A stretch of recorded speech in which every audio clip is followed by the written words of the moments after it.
भिवंडी में रिक्शा चालकों का गुस्सा फूट पड़ा।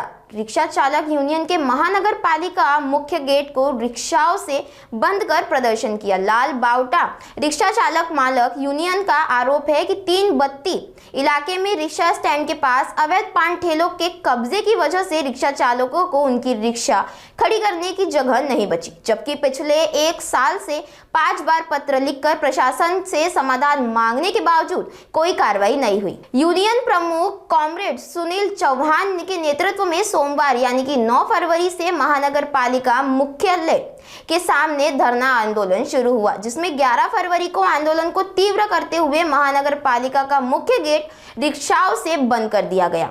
यूनियन ने बताया कि पिछले साल भर से 332 नाके पर रिक्शा स्टैंड पर अवैध कब्जा है। कई बार शिकायतों के बावजूद प्रशासन ने कोई ठोस कदम नहीं उठाया है।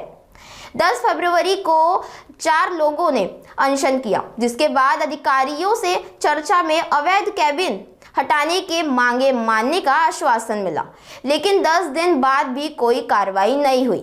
इस कारण मजबूरन यूनियन ने मुख्य गेट बंद किया और चेतावनी दी कि मांगे पूरी न होने तक अधिकारी कार्यालय में आवाजाही नहीं कर पाएंगे।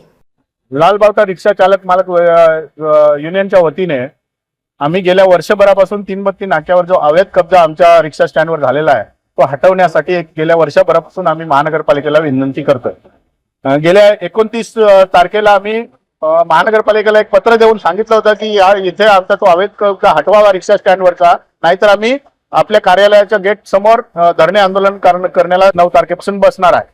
त्यांनी 29 तारखेपासून 9 तारखेपर्यंत काहीही केलं नाही। 9 तारखेला आम्हाला धरणे आंदोलनाला बसायला लागलं। 9 तारखेलाही काही त्यांनी निर्णय घेतला नाही। शेवटी 10 तारखेला आम्हाला 4 लोकांना उपोषणाला बसवायला लागलं। उपोषण करूनही ते काही बोलले नाही। काल आमच्याशी दराडे बोलले की आम्ही तुम्हाला 8 दिवसात ती केबिन आहे ती केबिन काढतो आणि तुमच्या सगळ्या मागण्या मान्य करतो असं लिखित देतो असं ते बोलले आणि 10 दिवसात ऑफिस मधून पळून गेले। त्यामुळे नाईलाज असतो आज आम्हाला महानगरपालिकेचं गेट बंद करायला लागलेलं आहे। पोलिसांच्या विनंतीवरून आम्ही हे गेट आता खाली केलेलं आहे, परंतु आमच्या मागण्या जर मान्य केल्या नाही महानगरपालिकेने आयुक्तांनी तर आम्ही परत सगळेच्या सगळे महानगरपालिकेला घेराव घालू, कोणाला आतमध्ये जाऊ देणार नाही आणि कोणाला बाहेर येऊ देणार नाही, असं आंदोलन आम्ही करू।